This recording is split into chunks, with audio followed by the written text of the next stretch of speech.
Just want to quickly show you another demonstration, SuperIDE introduction. How am I going to show you this? Here it is. I'm just going to shut it down. Here's my GC Studio. I'm going to shut it down. I've now got no IDEs running. What I have got is a little utility. Once I find it, and that little utility is called RUNSuperIDE. RUNSuperIDE.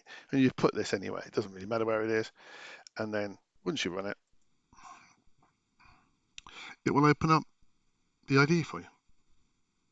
Just runs it. It's running it from my H drive. That's where it's installed at the moment.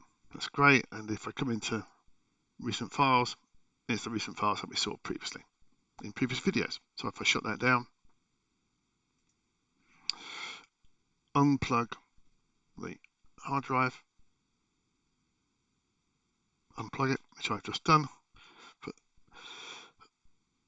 Try to run SuperIDE. Having a look around my system, trying to find a drive. By the way, I have got a NAS in here that is so slow.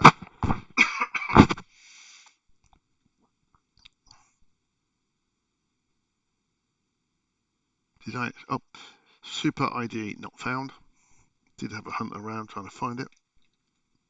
Plug in my USB drive.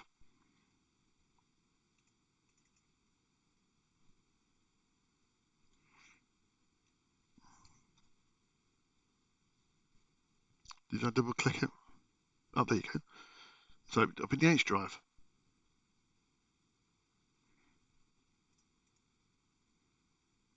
All works fine.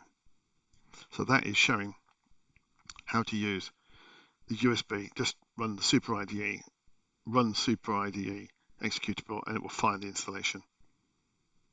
Enjoy.